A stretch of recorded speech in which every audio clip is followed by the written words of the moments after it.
दिवस की हार्दिक हार्दिक शुभकामनाएं। और आदित्य सर आज पिपरिया वाले कैंपस में उपस्थित हैं, उनकी तरफ से भी आप सबको, पूरे संस्थान को शुभकामनाएं। आज इतनी सुंदर सुंदर प्रस्तुतियां दी हैं बच्चों ने।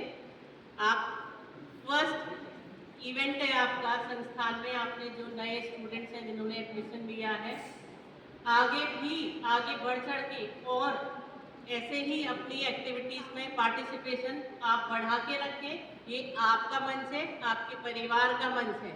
यहाँ ये नहीं देखना है कि हमें अच्छा आता है नहीं आता है, हमें आता है, ये ही बहुत महत्वपूर्ण है। मंच पे खड़ा होना ही बहुत बड़ी उपलब्धि की चीज होती है कि आपने जो प्रयास किया, और पता नहीं कब किस में से कौन सी चिंगारी निकल के हम कितने बड़े मंच तक पहुंच सके। तो ये छोड़ना नहीं बेटा, इस चीज को हमेशा एक्टिव रहना हर चीज के लिए। और आज तुम लोग तो क्या जल्दी निकल आए होंगे, मैंने भी नहीं सुनी, मैंने भी थोड़ा सा सुना था मोदी जी की स्पीच। तो आज सबसे ज्यादा फोकस किया है उन्होंने न्यू एजुकेशन पॉलिसी को, और उसका उद्देश्य भी यही है कि आज इस पॉलिसी की वजह से हमारे पास इतने एक्सपेंशन है अपॉर्चुनिटीज के कि हम किसी भी कॉम्बिनेशन को लेके चल सकते हैं। और आपने नोटिस किया होगा अभी सरस्वती वंदना स्टार्ट हुई है अपने संस्थान में, ये भी न्यू एजुकेशन पॉलिसी का हिस्सा है कि अब हर संस्थान में, क्योंकि वो ज्ञान की देवी हैं और हम ज्ञान अर्जित करने संस्थान में उपस्थित हैं, तो उनकी आराधना से ही हमारे दिन की शुरुआत होनी चाहिए। ठीक है। और आज हमारी जो सरकार है उसने ये प्रयास किया है न्यू एजुकेशन पॉलिसी के माध्यम से कि हम अपने देश में रहकर ही इतनी अच्छी एजुकेशन का जो पॉलिसी के हिसाब से हम अपॉर्चुनिटीज हैं, ऑप्शंस, कॉम्बिनेशंस जो मिल रहे हैं, जिसके लिए बच्चे बाहर विदेशों में जाके भटकते हैं। भटकना ही कहेंगे क्योंकि वहाँ ना सुविधाएं हैं, ना परिवार है, ना अपना देश है, और किसी भी चीज की समस्या को बोलने वाले, आपकी बात सुनने वाला कोई नहीं है। और आखिर में अगर वहां दंगा हो जाए तो लाने वाला भी यहीं से जाएगा। तो क्यों ना हम यहीं रह के अच्छी से अच्छी एजुकेशन लें और रिसर्च करके फिर अपने ही देश को गौरवान्वित महसूस कराएं कि हमारी जो ज्ञान का भंडार है उसको हम दूसरी जगह ले जाके क्यों एक्सप्लोर करें, यहाँ ही उन चीज़ों का उपयोग करना ज़रूरी है। हो सकता है आप में से भी आगे थर्ड ईयर करने के बाद बहुत सारे बच्चे हैं अपने कॉलेज से ही वो LOR बनवा के लेके जाते हैं कि हमें बाहर पढ़ने जाना है। लेकिन आज का अगर परिदृश्य आप ग्लोबल उसका प्लेटफॉर्म का देखेंगे कि आप सुरक्षित महसूस कर रहे हो भारत के अलावा कहीं पर? लग रहा है कहीं पर? नहीं ना, नहीं है ना।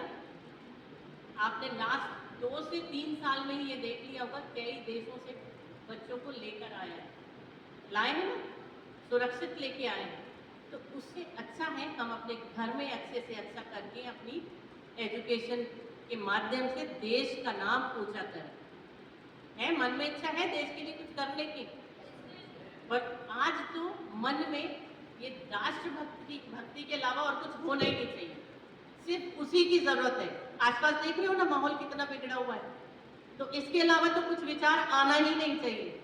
बांग्लादेश में क्या कहा गया, स्टूडेंट्स ने इसको जो आंदोलन चलाया स्टूडेंट्स ने चलाया, क्या आपको लगता है स्टूडेंट कर सकता है ऐसा? क्या तुम्हारे मन में कभी ऐसी भावना आएगी कि हम अपने देश में गृहयुद्ध जैसी स्थिति कर दे? लग रहा है? तो आप जैसे बच्चों को ही वहां पर मतलब उनके नाम को खराब किया जा रहा है कि ये बच्चों का है, जबकि वो है पॉलिटिक्स। और क्या कहा जा रहा है कि ये कभी भी भारत में भी इसकी आंच आ सकती है। क्या आएगी? आएगी क्या? क्या करेंगे उसके लिए? एक एक बच्चा देश के लिए ये सोल्जर बन के खड़ा हो जाए कि नहीं ऐसी कोई चीज नहीं आएगी। पहले तो आपकी जो सेनाएं है ना खुद में ही इतनी मजबूत है कि अंदर तक कुछ आने नहीं देगी। लेकिन यहाँ तो ये चर्चाओं में तो हमको स्ट्रांग रहना पड़ेगा कि हमसे अगर कोई कुछ बोले तो हम ये बता सके कि आके तो दिखाए। क्या कर देंगे? क्या कर देंगे? चीर देंगे। तो ये भावना लेके चलना पड़ेगा।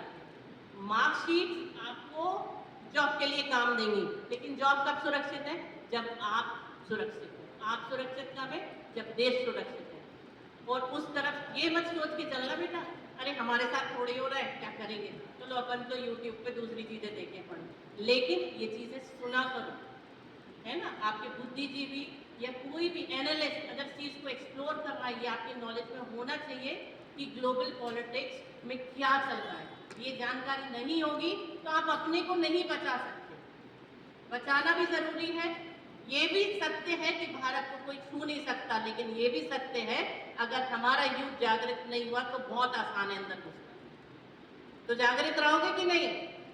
जोर से जरा नारा लगाओ, भारत माता की, भारत माता की।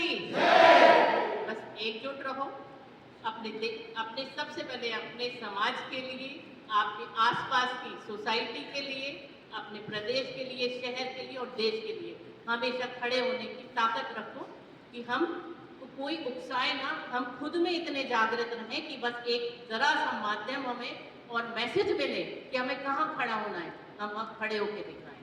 ठीक है, जय हिंद।